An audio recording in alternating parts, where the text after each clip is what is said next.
s'est rendu sur le terrain pour évaluer la situation. On parlera également sport avec la West Africa Champions Cup 2026.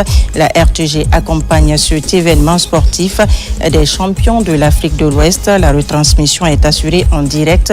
Une belle vitrine pour la compétition. C'est tout pour le sommaire. Bonsoir et vous êtes les bienvenus dans cette édition d'information que nous ouvrons par ce décret. Décret des 2026-0256 PRG-SGG fixant les modalités d'application des dispositions de l'article 1003 du Code civil relatif à la signature électronique en République de Guinée. Le président de la République, vu la Constitution, décrète. Article 1er. Objet. Le présent décret a pour objet de fixer les modalités d'application des dispositions de l'article 1003 du Code civil de la République de Guinée relatif à la signature électronique qui vise à favoriser la sécurité et la fiabilité des échanges électroniques au sein de l'administration publique, des entreprises privées entre particuliers. Article 2. Définition. Au sens du présent décret, on entend par signature électronique un mécanisme juridique permettant de garantir l'intégralité d'un document électronique et l'authentification de son auteur, tout en favorisant sa sécurité et sa fiabilité. Prestataire de services de certification électronique. Une entité agrégée par l'autorité compétente de l'État chargée de la délivrance des certificats électroniques. Article 3. Champ d'application. Le présent décret s'applique à tous les actes juridiques électroniques et documents numériques nécessitant une authentification par signature électronique, notamment les documents administratifs et formulaires électroniques émis par l'administration publique, les actes et documents électroniques émis par les acteurs des entreprises privées, les actes et documents électroniques émis par les particuliers entre eux, les actes et documents électroniques émis entre particuliers et professionnels. Article 4. Valeur juridique de la signature électronique. Une signature électronique a la même force probante que l'écrit sur support papier si elle identifie la personne dont elle émane et si elle est établie et conservée dans des conditions définies par la loi et le présent décret. À cet effet, elle doit être authentique. L'identité du signataire doit être clairement mentionnée sur l'acte de manière certaine. Infalsifiable. La signature doit être mentionnée sur l'acte de manière à éviter toute possibilité de falsification. Non réutilisable. La signature doit être mentionnée sur l'acte de manière à rendre impossible toute réutilisation sur un autre acte. Elle est partie intégrante du document signé. Inaltérable. L'acte signé doit être insusceptible de toute modification. Irrévocable. La signature mentionnée sur l'acte est irrévocable par son auteur. Article 5. Des prestataires de services de certification électronique. Toute personne qui désire exercer les prestations de services de certification électronique en République de Guinée doit être agréée par l'autorité compétente à cet effet. Les conditions d'agrément tiennent compte de la conformité aux standards internationaux de sécurité, de fiabilité et de confidentialité des données. Article 6. Des obligations des prestataires de services de certification électronique. Les prestataires de services de certification électronique sont tenus de mettre en œuvre tous les moyens et technologies garantissant la sécurité de la création et de vérification des signatures électroniques, la protection des données à caractère personnel des signataires, la traçabilité des opérations de certification électronique. Les solutions de signature électronique devront se conformer aux normes techniques et de sécurité prescrites par le ministère en charge de la communication, des télécommunications et de l'économie numérique et le ministère de la Justice et des Droits de l'Homme. Ces normes sont définies par arrêté conjoint des ministres en charge des deux départements. Article 7. Autorité compétente. L'Agence nationale de digitalisation de l'État ANDE est désignée comme autorité compétente pour l'agrément et la supervision des prestataires de services de certification électronique. Elle est la seule habilitée à délivrer une certification à ses prestataires afin d'attester de leur capacité à offrir des services conformes aux normes standards de sécurité en vigueur. L'autorité compétente assure également le contrôle, la supervision et l'audit des prestataires. Article 8. Obligation de conservation. Toute personne physique ou morale émettrice d'une signature électronique a l'obligation de conserver les supports pour une durée de 10 ans à compter de la date d'émission de la signature. Article 9. Sanctions. Toute violation des dispositions du Code civil et celle du présent décret expose les auteurs à des sanctions prévues par les textes en vigueur, notamment en matière de cybercriminalité et de protection des données à caractère personnel. Toute falsification, utilisation frauduleuse ou altération d'une signature électronique est punie conformément aux lois en vigueur. Article 10. Disposition finale. Le présent décret qui abroge toutes dispositions antérieures contraires prend effet à compter de la date de sa signature et sera enregistré et publié au journal officiel de la République. Conakry le 19 août 2026, signé président Mamadi Doumbouya. La Guinée veut mieux sécuriser et gérer son espace maritime. La ministre de l'Administration du territoire et de la décentralisation a présidé la session inaugurale consacrée à la matérialisation et à la gestion intégrée des frontières maritimes, une démarche portée par la Commission nationale des frontières en collaboration avec la préfecture maritime pour lutter contre la criminalité en mer, préserver l'intégrité territoriale et protéger la biodiversité des côtes guinéennes. Reportage Amadou Touré, Abdul Razak Souma. Avec 300 km de façade maritime, la Guinée est un pays géographiquement stratégique dans la sous-région ouest africaine. Pour pleinement assumer ce rôle et renforcer la sauvegarde de sa souveraineté, veiller sur la sécurité de ses populations le long du littoral, tout en renforçant la surveillance sur l'exploitation de ses ressources halieutiques et minières, le gouvernement, à travers la Commission nationale des frontières de Guinée, lance ses travaux de délimitation des frontières maritimes. La frontière constitue l'une de nos expressions fondamentales de la souveraineté de l'État. Elle constitue un espace de souveraineté, de sécurité, de coopération, de développement économique et de préservation des nations. Pour la Guinée, la maîtrise et la sécurisation de nos espaces maritimes revêtent une importance stratégique majeure. C'est pourquoi la question de la délimitation maritime doit être abordée avec rigueur, méthode, expertise et responsabilité. Cette démarche de matérialisation des frontières maritimes s'inscrit également dans une logique de reconnaissance internationale des limites des zones maritimes sous souveraineté et juridiction guinéenne, suivant une feuille de route qui s'articule autour de 7 points, parmi lesquels établir un état des lieux exhaustif de la situation juridique et technique de nos espaces maritimes, inventorier et sécuriser l'ensemble des données géospatiales et maritimes nationales, mettre en place un mécanisme interinstitutionnel permanent de coordination et de concertation, définir un programme prioritaire de travaux techniques, de cartographie et de délimitation, poursuivre le dialogue diplomatique et la concertation avec les États voisins concernés. Au-delà de ces aspects, les travaux de cette commission doivent aussi aboutir au renforcement de la lutte contre la pêche illicite non déclarée, la prévention des trafics criminels le long des côtes guinéennes et la protection de la biodiversité marine. Au même moment, la Guinée veut accélérer sa transformation numérique en s'inspirant des expériences qui ont fait leur preuve ailleurs. Une délégation du ministère de la Communication, de l'économie numérique et de l'innovation séjourne au Rwanda à la faveur d'un voyage d'études facilité par Rwanda Corporation. C'est pour tirer les leçons du modèle rwandais pour moderniser les services publics. Kigali, Marie-Angélique Bangora, envoyée spéciale.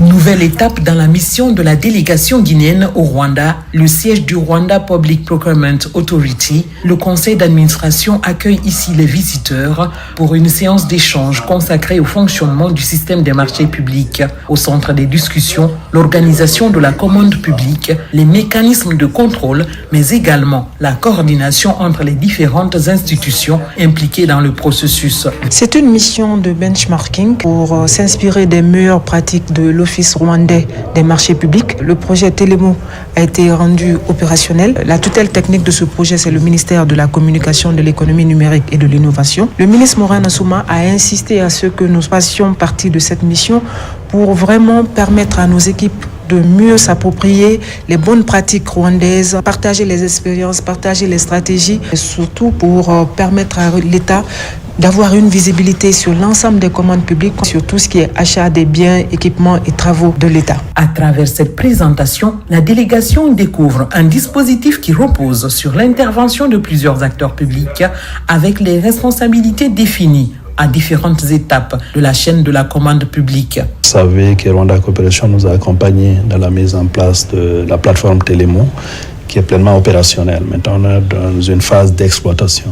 Ce que le Rwanda a de plus par rapport à nous, c'est surtout par rapport à l'expérience d'utilisation, le renforcement des capacités, l'exploitation à l'échelle nationale. L'idée est d'aller d'explorer d'autres chantiers technologiques. Nous aimerions apprendre ce qu'ils font et l'adapter au contexte guinéen dans le cadre de justement l'opérationnalisation de notre centrale d'achat en Guinée. De l'autre côté, il était important pour nous également de rejoindre cette mission pour travailler, collaborer davantage avec nos collègues qui sont chargés de la mise en place du système Télémo. Au Rwanda, la Guinée est bien représentée sur le plan diplomatique. À marge de cette visite d'études, la délégation a rencontré l'ambassadeur de Guinée au Rwanda. La Guinée ici est privilégiée ici au Rwanda, compte tenu de l'excellence des relations entre nos deux nations, entre la Guinée et le Rwanda. L'administration publique nous est complètement ouverte et les accès nous ont été rendus faciles par la haute autorité. Mais cela est à mettre au crédit du président de la République, son Excellence Mamadi Doumbouya, qui a réussi à créer cette synergie entre nos deux nations. À Kigali, la mission guinéenne présente un caractère transversal. Elle réunit notamment la primature, le ministère de la Communication, de l'Économie numérique et de l'Innovation, l'autorité de régulation des marchés publics, la direction générale du central d'achat, ainsi que l'administration et contrôle des grands projets et la direction générale du contrôle de marchés publics. Une diversité d'acteurs qui permet de confronter les expériences et à transporter dans la gouvernance en Guinée sur la base de la transparence, l'efficacité, la bonne gouvernance et la meilleure qualité. Je vous l'annonçais dans les titres d'Obali, sous-préfecture de Kanfarandé. La transformation locale de la bauxite avance d'un nouveau pas. Le ministre des Mines, accompagné de celui de l'Environnement, s'est rendu sur le chantier de la future raffinerie d'alumine du Winning Consortium Alumina Guinea. Il était question d'évaluer l'état d'avancement des travaux et rappeler les exigences de l'État en matière de transformation des ressources minières et du respect du contenu et du respect de l'environnement. Reportage de Saint-Martin Fancinadouno.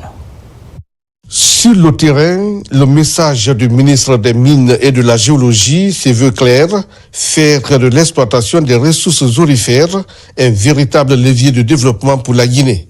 Partout sur les sites miniers des sociétés Sycamore et Kouroussa Gold Mine, le ministre Bouna-Sylla porte la vision du président de la République, celle qui consiste à diversifier les investissements dans le secteur de l'or et à renforcer la contribution de l'exploitation minière au développement national. L'objectif fixé, comme vous savez, c'est la diversification dans l'exploitation minière, pas seulement la bauxite et le fer.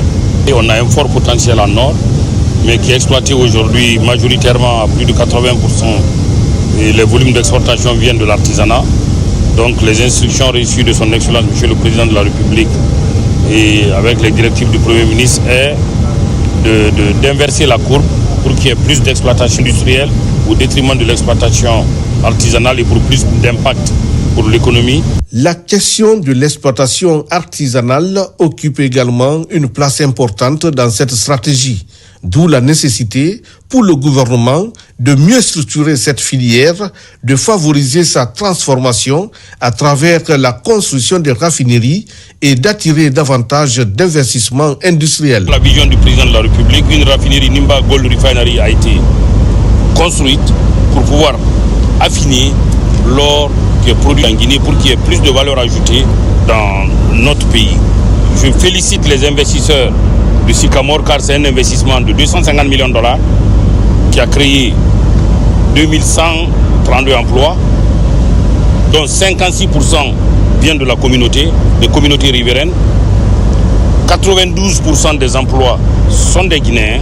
Le cap affiché par le président de la République et le gouvernement à travers le ministère des Mines et de la Géologie est celui d'un secteur minier plus attractif, mieux structuré et davantage intégré à l'économie nationale par l'implantation des raffineries sur le territoire national. Une ambition qui place désormais le contenu local et le bénéfice des communautés au cœur de la stratégie de développement de l'or en Guinée. Cap sur Sigiri, où la nouvelle équipe municipale fait de la protection de l'environnement une priorité. Elle vient de donner le coup d'envoi d'une campagne de reboisement dans la commune urbaine avec pour point de départ la colline de référence de la ville. Une opération prévue sur 3 jours pour renforcer le couvert végétal et redonner un nouveau souffle à l'environnement. N'est-ce pas, Ibrahima Oulen Fofana? Dans la ville aurifère de Sigiri, la nouvelle équipe dirigeante de la mairie appuie sur l'accélérateur dans la protection de Dame Nature face aux conséquences de l'exploitation anarchique de l'or et toute autre forme de dégradation de l'environnement. Cette collectivité locale a inscrit dans son plan annuel d'investissement le reboisement, une activité lancée sur la colline de référence de la ville de Nouga à date dégradée.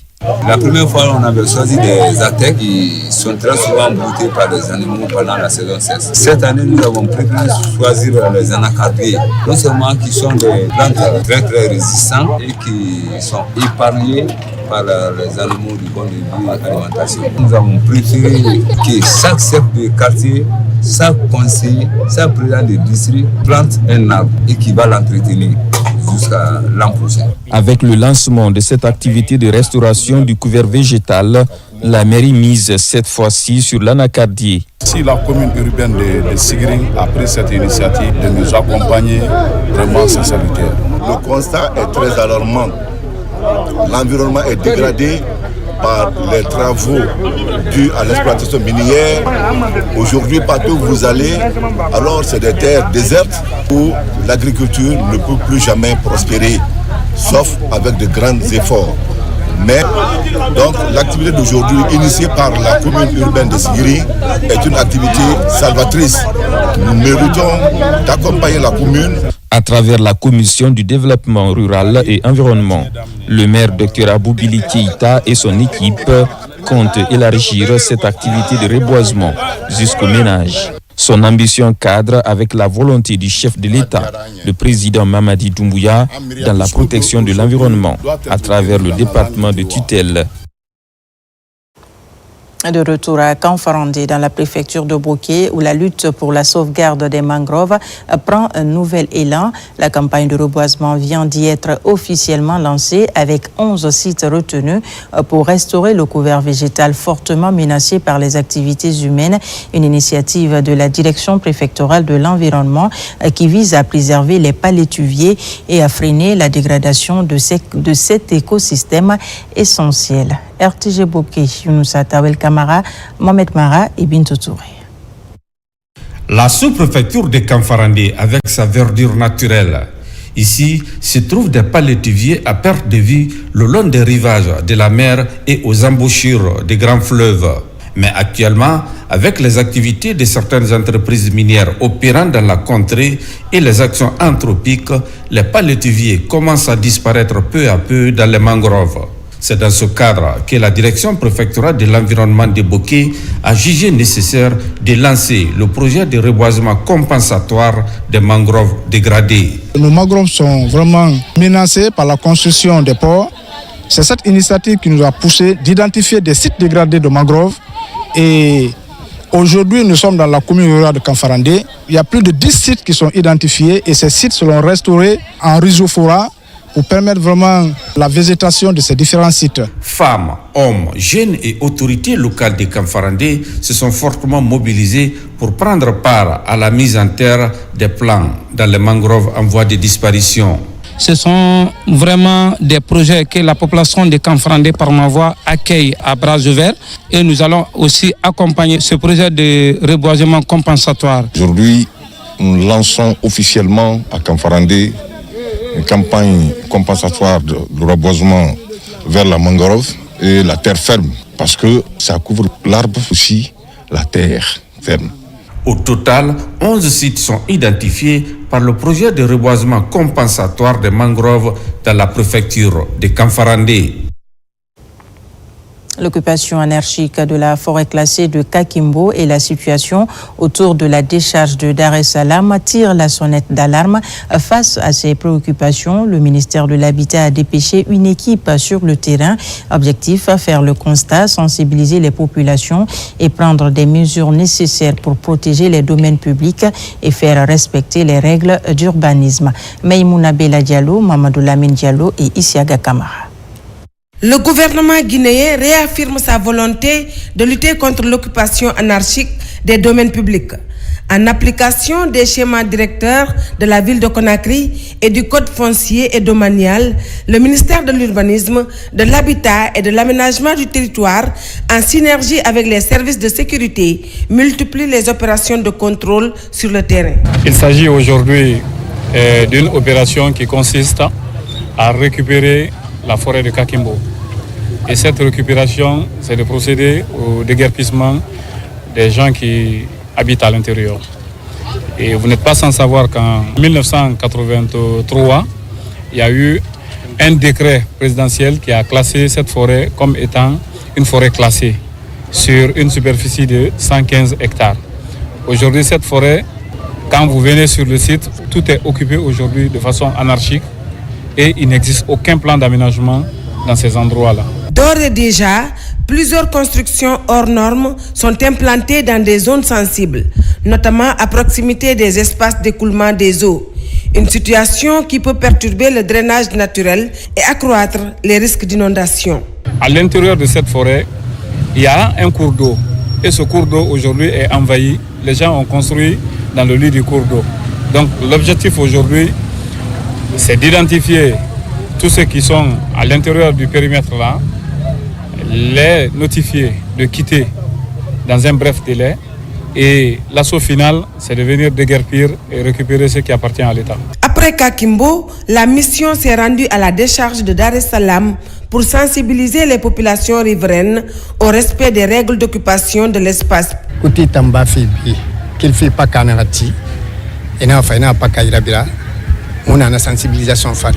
Depuis la démolition des hangars, nous sommes en phase de sensibilisation.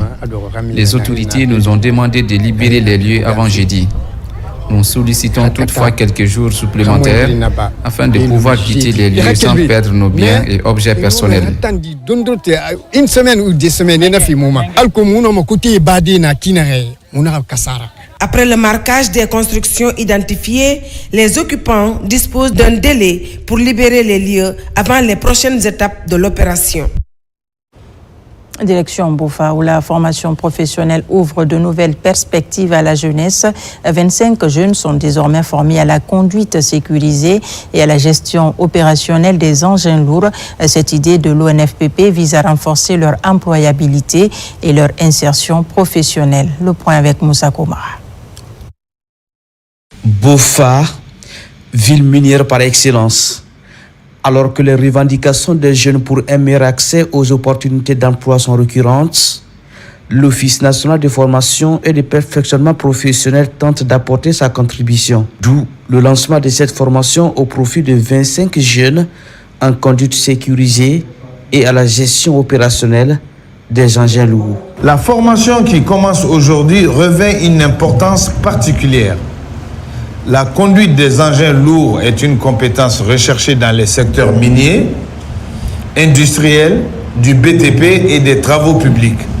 Elle exige non seulement une maîtrise technique, mais également rigueur, discipline, concentration et respect strict des règles de sécurité. À travers cette formation, nous voulons voir émerger une nouvelle génération de conducteurs d'engins lourds compétents, responsables, disciplinés et respectueux des normes de sécurité.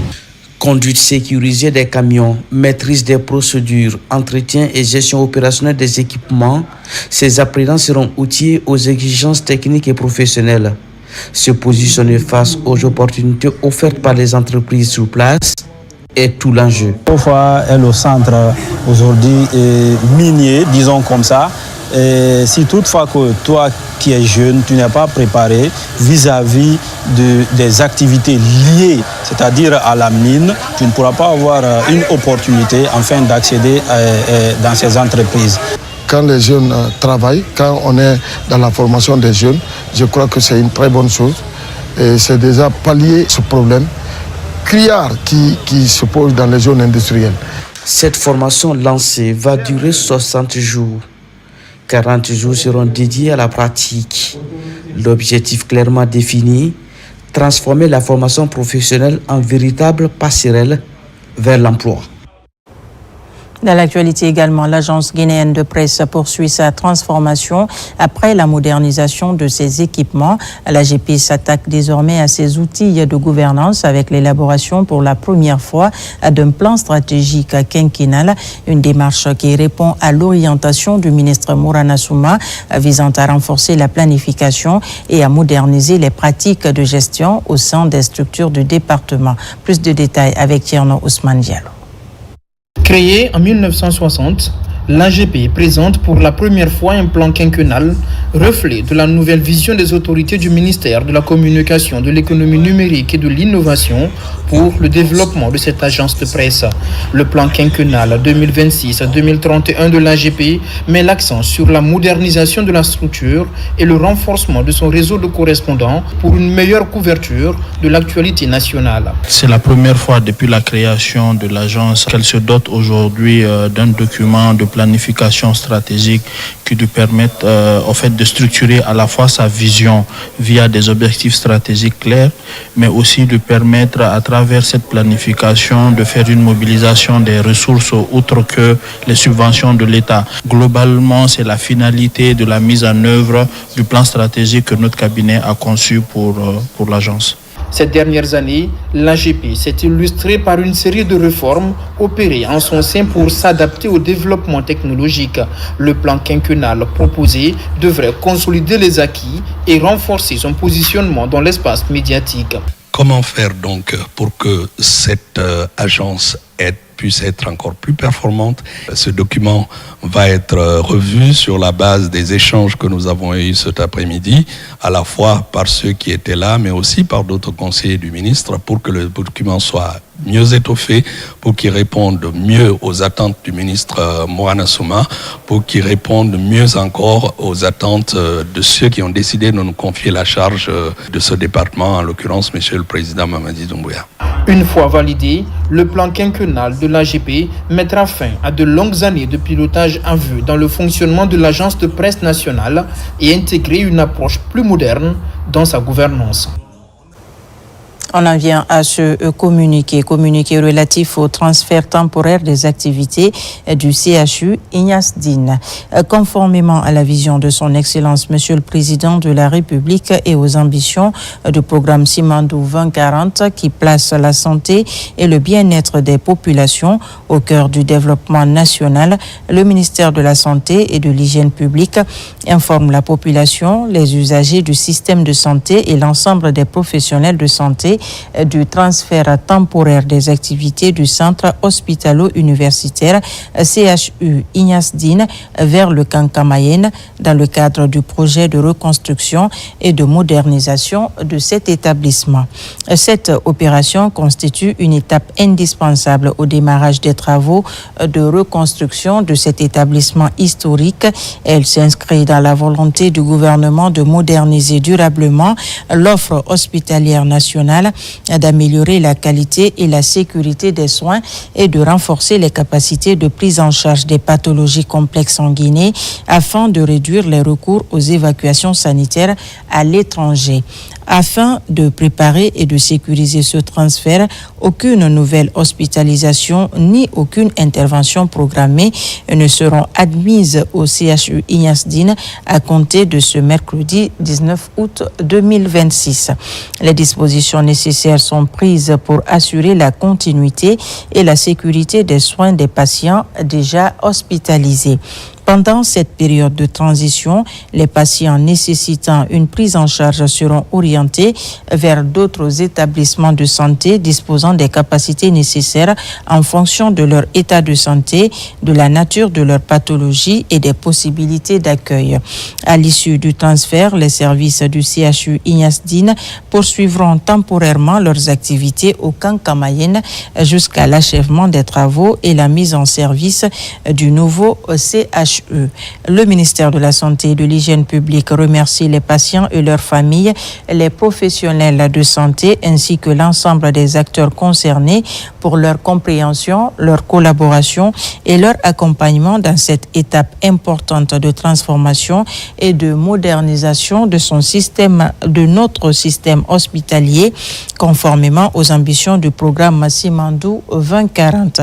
Conakry le 19 août 2026, signé la ministre Madame Kaité Sall. Puisqu'on parle santé, à l'Abbé, l'hôpital régional franchit une nouvelle étape dans le renforcement de ses infrastructures. La première pierre d'un nouveau bâtiment vient d'être posée avec l'ambition d'améliorer les conditions de travail du personnel et la prise en charge des patients. Une initiative portée par un fils du terroir qui vient en appui aux efforts de modernisation du secteur de la santé. Nabila Moussa Kamara commente les images de Sarafine Diallo. C'est un nouveau bâtiment qui viendra renforcer, une fois achevé, les capacités d'accueil de l'hôpital régional de l'Abbé. Une initiative d'un fils du terroir qui accompagne les efforts de modernisation du système sanitaire engagé sous le leadership du président Mamadi Doumbouya. Moi, je suis un patient de cet hôpital. Je viens de sortir d'ici il y a 3 jours où j'ai fait tous mes examens parce que j'étais un peu souffrant. Quand j'ai vu là où on me traitait, j'ai pensé nécessaire de commencer à faire une petite modeste chose comme ça ici. Il y a 6 cabines d'hospitalisation, il y a 4 salles, grandes salles d'hospitalisation, il y a 2 salles de soins et 2 bureaux avec 4 toilettes. Autorités administratives, sanitaires et religieuses assistent à la pose de la première pierre.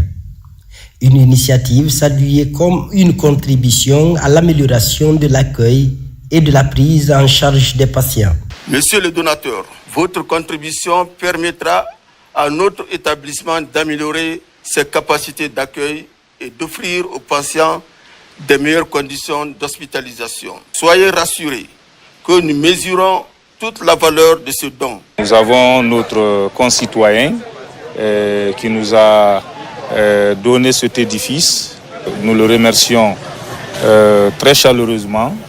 Nous solliciterons que tous les citoyens de l'Abbé puissent l'emboîter le pas. À travers le ministère de la Santé et de l'Hygiène publique, le gouvernement poursuit la modernisation des infrastructures sanitaires conformément à la vision du projet Simandou 2040 pour des soins de qualité. Au nom de Madame la ministre de la Santé et de l'Hygiène publique, Madame Kaité Sall, prendre la parole pour remercier vraiment ce donateur qui nous a gratifié d'un bâtiment de haut standing pour des cabines, mais aussi des salles d'hospitalisation VIP pour humaniser notre système d'accueil et d'hospitalisation. Sous la direction du docteur Kaba Kondé, l'hôpital régional de l'Abbé connaît aujourd'hui plusieurs mutations au bénéfice du personnel soignant et des usagers. On reste à l'intérieur du pays, précisément à l'Insan, dans la préfecture de Kindia. Une nouvelle page s'ouvre pour cette commune rurale récemment créée. Les autorités locales, l'ANAFIC et les populations ont procédé à la pose de la première pierre du futur siège de la collectivité, une infrastructure offerte par le gouvernement guinéen pour renforcer l'administration locale et accompagner le développement de cette nouvelle commune. Reportage Marwan Kamara, Sounou Sidibé. La sous-préfecture de l'Insan se dote progressivement des infrastructures indispensables à son nouveau statut de commune rurale. La pose de la première pierre de son futur siège marque ainsi le lancement officiel d'un projet attendu par les autorités locales et les citoyens.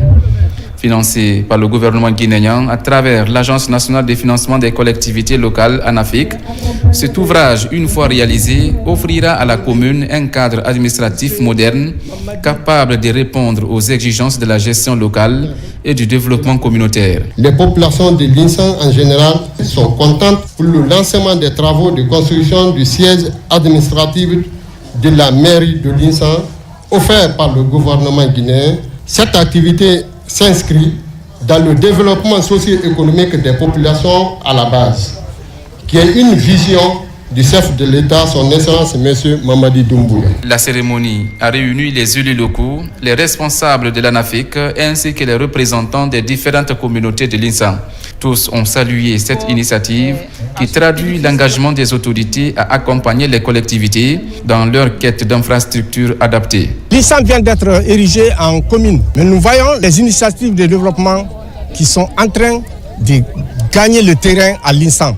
Et nous remercions très aisément notre partenaire ANAFIC pour la mise en œuvre des plans de développement initiés par le chef de l'État. Nous, en tant que service d'appui, nous serons là avec eux. Le SPD de la préfecture sera avec eux pour une meilleure mise en œuvre. Donc, à l'entreprise de prendre toutes les dispositions pour le respect du délai contractuel qui est de 5 mois et de la qualité de mise en œuvre. La réalisation de cet édifice public contribuera à consolider les acquis de la décentralisation et du développement local. Elle renforcera également les capacités institutionnelles de la collectivité pour une gestion plus efficace des affaires communales. Un mot de religion dans cette édition. À Zérékouré, la communauté de l'église protestante évangélique de Guinée était réunie pour un moment fort de foi et d'engagement. Un culte commun a marqué l'installation du nouveau comité préfectoral et la consécration de 3 nouveaux pasteurs. Une célébration qui a rassemblé fidèles et responsables religieux au centre de formation professionnelle. L'ancien Kamisokobo, Mohamed Saloupa et Mohamed Lamine Diallo sont nos correspondants sur place. Présidé par le révérend pasteur Joël Lama, président du comité exécutif national de l'église protestante évangélique de Guinée, la cérémonie a réuni plusieurs centaines de fidèles aux côtés de nombreux pasteurs de Zérékoré. Des responsables des comités préfectoraux de l'église protestante évangélique de Massanta et de Youmou ont également pris part à cette cérémonie. Nous rendons grâce à Dieu. Lors de la mise en place de cette structure, Dieu a manifesté sa grâce, Dieu a manifesté sa puissance et les personnes dont l'Église avait besoin ont été vraiment installées. Nous bénissons le Seigneur pour cela. Et dans le cadre de la consécration des pasteurs, n'est-ce pas, ces 3 couples. Au-delà de son caractère religieux, cette cérémonie constitue une étape importante dans la vie de l'église évangélique de Zérékoré. Elle traduit la volonté de l'église de renforcer son organisation, d'accompagner davantage ses serviteurs et de consolider son action au sein des communautés. La tâche qui vous attend est grande, noble et exaltante. Mais ne vous ébranlez aucunement pas, car le Seigneur qui vous a choisi demeure votre rempart et sera toujours à vos côtés pour guider vos pas. L'église protestante évangélique de Zérékoré, que mon équipe et moi avons charge de diriger sous l'inspiration de l'Esprit Saint de Dieu, a besoin de récupérer tout ce que le diable a dérobé, dont l'amour et l'unité dans la justice des a souligné si haut. À travers l'installation du nouveau comité préfectoral et la consécration de 3 nouveaux pasteurs, l'Église protestante évangélique entend poursuivre sa mission d'évangélisation, de formation spirituelle et de service au bénéfice des fidèles et des communautés. De sport pour terminer, la RTG est au cœur de la West Africa Champions Cup 2026, la Coupe des champions de l'Afrique de l'Ouest qui se joue cette année encore à Cancan. La télévision nationale assure le direct avec un dispositif exceptionnel permettant aux populations de Nabaya et aux passionnés de football de vivre au plus près cette grande fête sportive sous-régionale. Une retransmission qui fait la fierté des organisateurs et des supporters, témoins d'une compétition désormais délocalisé au cœur de la Guinée. Diamokaba. C'est l'un des rendez-vous sportifs pour offrir une proximité toujours plus grande avec les passionnés. Le tournoi sous-régional de football qui revient cette année encore à Cancan est une plateforme d'émulation qui regroupe les clubs africains sur une seule pelouse. Parmi les avantages, revigorer les plus grandes sensations footballistiques au stade Mbaloumari Diakité de Cancan. Cette fois-ci, on est à 9 équipes parce qu'on a commencé en 2022 avec seulement 4 équipes. Aujourd'hui, on est à 9 équipes et c'est vraiment un immense défi que de regrouper 9 clubs ici à Cancan pour une compétition de ce genre. L'autre particularité, vous avez vu, c'est la RTG qui nous a accompagnés cette année parce qu'il y a un nouveau car régie qui est arrivé. Donc, il faut roder le car, il faut roder les travailleurs du car, que ce soit les techniciens, les journalistes, les caméramans, tout le monde. Et donc, c'est un mariage fécond entre la West Africa Champions Cup et la RTG.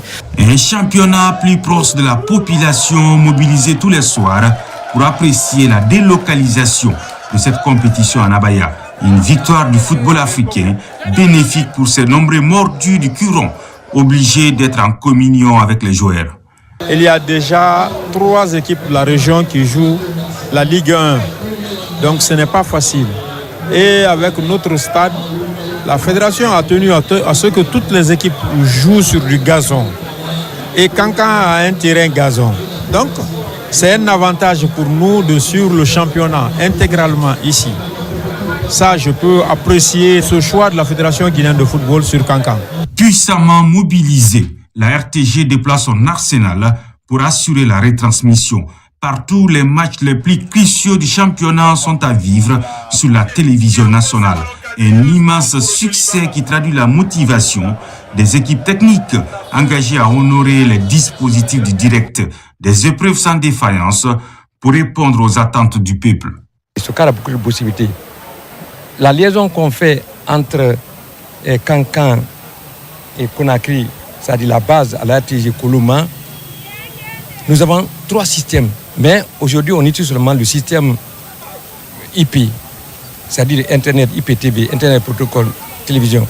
C'est-à-dire on passe par Internet pour envoyer la liaison, les images jusqu'à Koulouma. Il y a une autre possibilité principale que le CAR a, c'est que si c'était un grand match international, interafricain, on utiliserait la parabole qui est au-dessus de ce CAR-là qu'on voit là.